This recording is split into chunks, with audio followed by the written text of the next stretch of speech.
자, 안녕하세요. 반갑습니다. 조종입니다. 오늘 이야기할 컨텐츠는 램은 과연 열등할까? 라는 주제로 이야기를 해보도록 하겠습니다. 사람들이 왜 램을 좀 열등하게 생각할까? 라는 것부터 좀 출발을 할게요. 램 왜 싫어할까? 굳이 따지면 인천급 호위함 때문입니다. 인천급 호위함에 장비되어 있는 게 램이거든요. 생각날 때마다 끌고 나가서 두들겨 맞는 그런 베이라고 생각하는데 원래 램이 이렇게까지 인식이 안 좋진 않았어요. 근데 일단 첫 번째로 인천급 호위함에 램이 장착돼 있다. 근데 램이 왜 장착돼 있냐? 인천급 호위함엔 VLS가 없었거든. 없으니까 대공장비로 램을 장비했거든요. 그러니까 이때부터 이제 억가를 당했단 말이야. 아, 인천급 호위함 VLS 없잖음.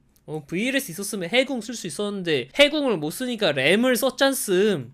이렇게 이제 억가를 당했고요. 그 다음에 대구급 호위함이 나와버렸잖아요. 대구급 호위함에는 해궁하고 KVLS가 있기 때문에 이 둘이 맨날 비교당합니다. 그래가지고 안타깝게도 이 비교질, 이 드자비질 때문에 램이 평가절하가 되는 그런 상황까지 왔습니다. 사람들이 램을 어느 정도까지 낮게 평가하냐면 없는 이만 못하다라는 수준까지도 인식이 내려왔어요. 거의 뭐 지금 사람들 머릿속에는 대공 기관포하고 램하고 사실상 같은 수준으로 지금 생각하고 있거든요. 제가 그렇게 인식한다라고 생각하는 거의 대부분은 뭐냐면 제 영상의 댓글들이에요. 옛날 영상이거든요. 여기 댓글들이 있어요. 이 두 영상들은 궁금하시면 한번 보세요. 이 댓글들이 개판이 났습니다. 이 개판난 댓글들이 과연 뭘 주장하고 있는지 대충 보면 제가 이 얘기를 왜 하는지를 알게 될 겁니다. 이 사람들이 보통 생각하는 인식이 거의 램하고 대공기관포하고 같은 수준으로 생각을 해요. 결론부터 말하자면 램은 대공기관포보다 훨씬 더 좋은 무기체계입니다. 근데 램이든 대공기관포든 해궁이든 다 CIWS의 영역 안에 들어가는데 왜 이거 갖고 싸우는지 솔직히 잘 모르겠거든요. CIWS가 뭐냐? 근접 방어 무기 체계입니다. 보통 시우스라고 하기도 하는데 발음이 입에 안 붙어가지고 저는 그래서 그냥 CIWS라고 합니다. CIWS는 클로즈인 웨폰 시스템의 약어고요. 근접 방어 무기 체계라고 합니다. 다른 방공 시스템이 요격에 실패했을 때를 대비한 근거리 방어 수단입니다. 이 다른 방공 시스템이 뭐냐? SM-2 미사일, SM-6 미사일이 대표적이에요. 개함 방공이 뭐냐? 미사일이 날아왔을 때 나 하나 정도는 지킬 수 있는 방공 능력을 얘기합니다. SM-2 미사일하고 SM-6 미사일은 함대 방공이라고 그래요. 그래서 우리나라에서는 함대 방공이 가능한 배가 이순신급 구축함과 세종대왕급 구축함 이렇게 있습니다. 자, 그래서 보통 이제 다층 방공망을 이렇게 이루고 있는데요. 이거는 이제 정조대왕함의 다층 방공망이에요. 이 또 정조대왕 때문에 조금 더 억가당한 그런 면이 있어요. 왜냐면 정조대왕함은 해궁 대공 미사일을 사용하거든. 해궁이 더 우월한 무기체계다 라고 말하는 사람이 가끔씩 있습니다. 뭐 물론 램이 해궁보다 사거리가 짧아요. 해궁 같은 경우에는 일단 고도로 올린 다음에 낙하하면서 격추한단 말이죠. 램 같은 경우에는 그냥 일직선으로 가가지고 요격을 합니다. 일직선하고 포물선 중에서 어느 게 더 사거리가 더 길겠냐? 당연히 포물선이 더 사거리가 길죠. 사거리가 긴 건 인정을 해요. 램이 10km밖에 안 되는 거는 단점이라고 할 수 있어요. 그렇다고 해서 과연 램이 열등할까? 열등하다면 이런 컨텐츠를 안 만들었겠죠. 일단 단점부터 얘기하면 첫 번째로 터렛 방식이라서 동시 대응 능력이 떨어집니다. 무슨 소리냐면 해군 같은 경우에는 VLS에서 발사하잖아요. VLS는 추력 편향 노즐을 이용해가지고 원하는 방향으로 이동할 수 있고 해군은 다방면에서 날아와도 전방위를 다 커버할 수 있는 게 장점이에요. 근데 램은 터렛 방식이라서 동시 대응 능력이 떨어집니다. 자, 이런 식으로 얘가 목표를 컨택을 하면은 돌아요. 돌아서 조준하고 이렇게 쏘는 겁니다. 그러면 반대쪽에서 만약에 같이 날아오면은 얘가 대응을 못하겠지. 이게 터렛 방식의 단점이에요. 그리고 21발만 적재되어 있어서 적재량이 떨어집니다. 근데 솔직히 이거는 과연 단점인가 라는 생각이 돼요. 왜냐면 21발 다 못 써. 어차피 개함 방공이잖아. 어차피 CIWS잖아요. CIWS용으로 사용하는 장비인데 21발이 적재량이 떨어진다? 라고 생각하진 않아요. 근데 어쨌든 단점으로 적어놨습니다. 왜냐면 해궁의 장점이 램보다 더 많이 장전할 수 있기 때문이죠. 자, 단거리 대공미사일의 장점은 VLS에 적재되어 있기 때문에 전방위 대응이 가능하고요. VLS 양에 따라서 60발 이상 적재가 가능합니다. 뭔 소리냐면 한 셀에 4발을 장전할 수 있거든요. 그럼 예를 들어서 VLS 양이 16셀이야. 그러면 최대 64발을 이론적으로 장전할 수 있잖아요. 물론 여러가지 제약사항 때문에 64발 다 장전하진 못해요. 이론적으로도 그렇게 못해요. 그러니까 단순 계산으로는 그렇게 할 수 있잖아요. 그렇게 해가지고 실제로 램보다 더 많은 장탄수를 가질 수는 있어요. 가장 큰 장점은 사거리가 깁니다. 최대 50km 이상이에요. 이게 최대 50km 이상이라는 거는 이제 신형 시스페로, 그러니까 ESSM을 얘기하는 거지만 어쨌든 간에 사거리가 길기 때문에 교전 기회가 한 번 정도 더 생긴단 말이야. 한 번만 교전할 수 있다와 두 번 교전할 수 있다는 다르긴 해요. 그래서 이런 장점을 가지고 있는 게 솔직히 사실이고, 요거는 램이 대체하기가 힘듭니다. 그러면 여기 얘기한 것처럼 정말로 램은 열등할까?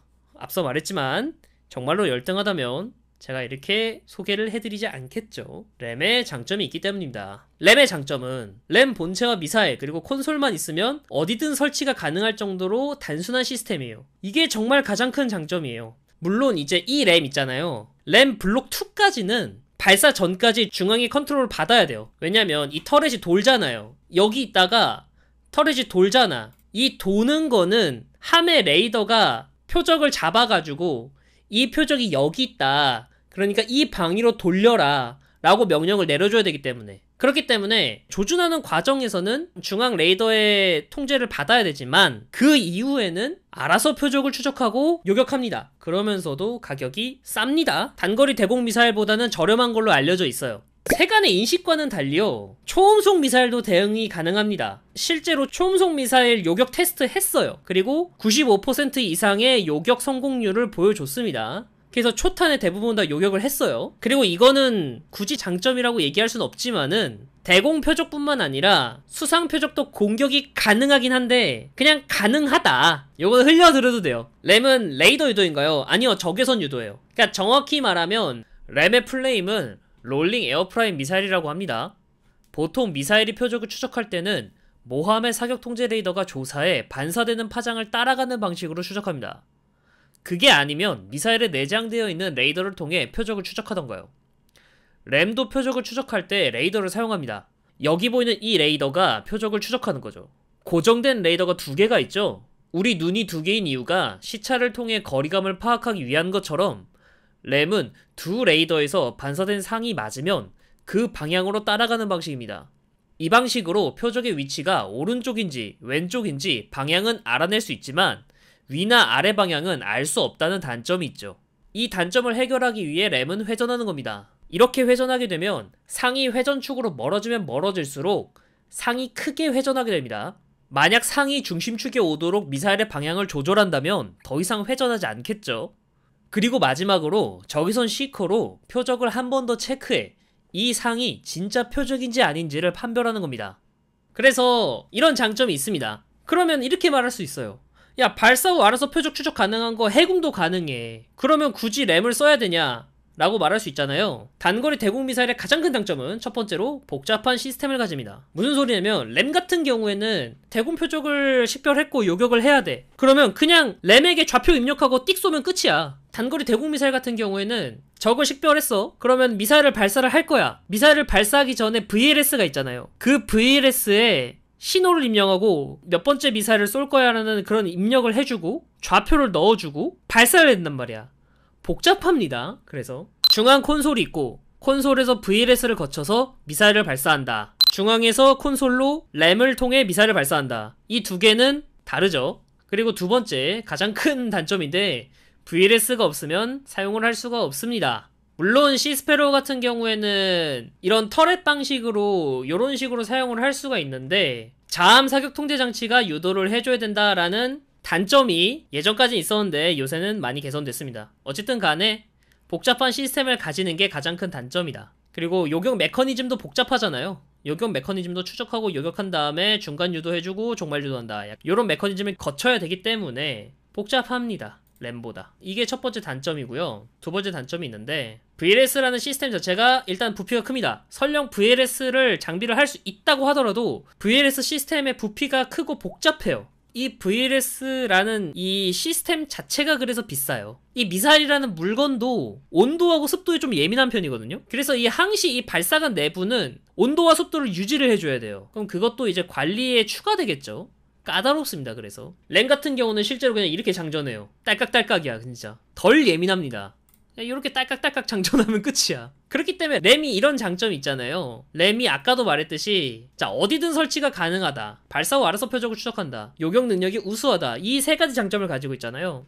그래서 극단적으로 어떤 짓까지 할 수 있냐면 이런 짓까지 할 수 있어요. 극단적으로. 얘 600톤짜리 고속정이거든? 이름을 까먹었는데 여기 뒤에 램 있습니다. 요거 여기 램 있어요. 이거 600톤짜리 되는 배에다가 대공미사일 장비할 수 있어요?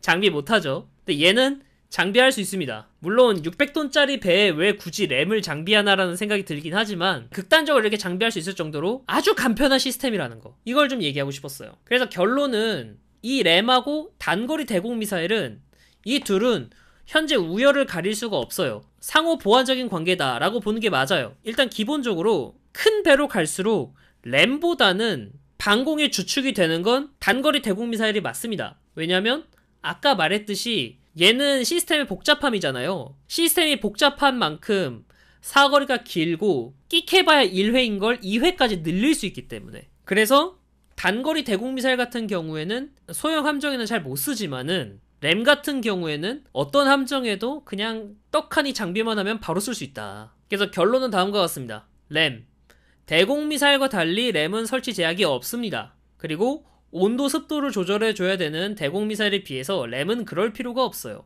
드론 등의 위협에 대응하기에는 램이 더 적합합니다. 10km 내에 탐지될 거란 말이야. 드론 같은 경우에는 워낙 작아가지고. 근데 10km 내에 있는데 단거리 대공미사일을 발사한다? 그런 이제 복잡한 시스템을 드론에게 쓰기보다는 차라리 그냥 램을 이용해가지고 드론 위협에 대응하는 게 훨씬 더 적합하겠죠. 그래서 실제로 램이 대공을 잘 못한다라는 편견과는 달리 램의 수요는 꾸준히 늘어나고 있습니다.